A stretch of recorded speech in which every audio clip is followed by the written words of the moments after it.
Nu-i rău.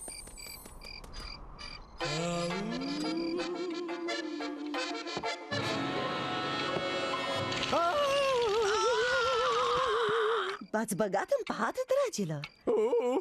Asta numesc eu sperietură. Pricepeți?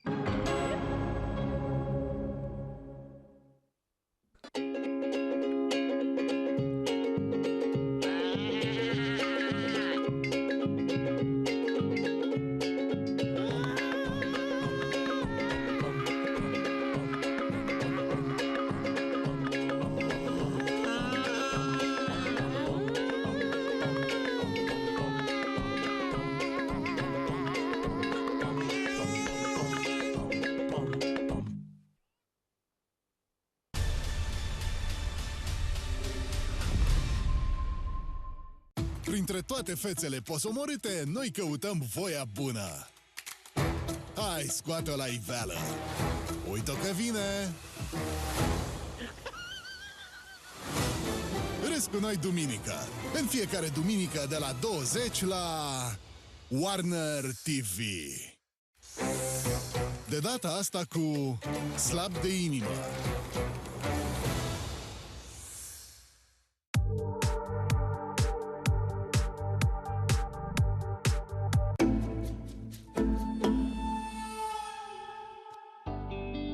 I came to New York when I was 19, and I came from Texas. And I had left Michigan, where I grew up in Detroit, and I set out to see the world, and for some reason or other, I went to Texas first. And then I was there for less than a year, and I took a train to New York. So I arrived in Grand Central Station.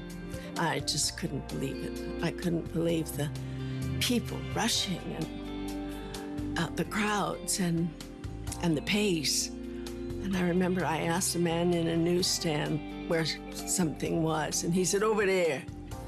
And I almost cried because I felt like I had done something wrong. It took me a while to get used to the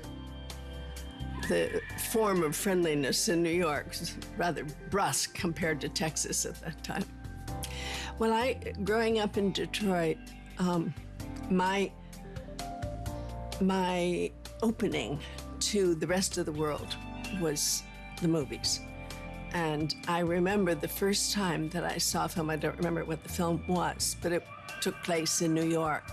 And I remember the feeling when I saw it. I went, "Oh, it's not all Detroit." So I couldn't wait to get to New York.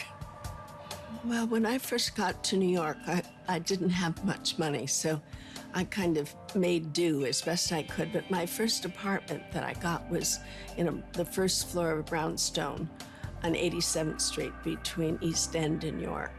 And I lived there for quite a few years. I had a modeling career. It was different then. It was in the 50s. It wasn't as fast-paced and as crowded as it is now. As a matter of fact, I remember walking home from a date at 2 in the morning in August, where most of the New Yorkers had cleared out, and walking up Park Avenue barefoot in an evening gown carrying my shoes, and there was no traffic at all, in the middle of the street. One of my favorite things to do, because I stayed up all night very often, was to go over to the East River and watch the sunrise. And one of the games, I don't remember who, a gentleman friend introduced me to, was to see if we could slip money into the pocket of a homeless person without waking them up. So that became a favorite game of ours. Them days are gone forever. If you walk down the street in New York for a few blocks, you'll see one of everything. You know, there's every type of human being is here, from the most refined and cultured and educated and stylish to the most tribal and natural and rough diamond to crazy. to foreign from all parts of the world. Everything and everybody is here. So if you want to find behavior for a character, you just have to walk out on the streets of New York. I don't think I could really live anywhere else for very long. I just played the West End in London, and I was there for 6 months, and it was wonderful, and I loved London, and I visited Paris a couple of times during that time. And Paris is a beautiful city, and I love going there. But to live, I think once you've lived in New York, it's hard to be satisfied with any other city.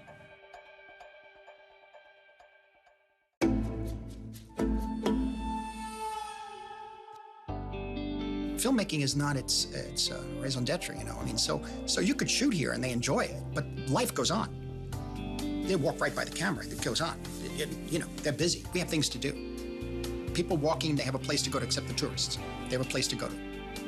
They're going from A to B, you know. They're going to get there somehow. So it's a determination. The whole place is pointed this way, you know. So you make films in between. Just don't get in the way too much. That's all. And you got to deal with that. You really do. When we did Taxi Driver, for example, all shot here. And we were like in the garment district everywhere. We literally became swamped in the garment. At one point, I always tell the story, I turned around, I couldn't even find the camera anymore. I had to look through the lens. There were so many people, they were so busy. The scene where Palantine is talking in the garment district. It's just a scene of De Niro sitting in the cab looking. But at the end of it, he drives off, we pan across the whole street. I mean, all those extras, I'm sorry, all those people were not extras.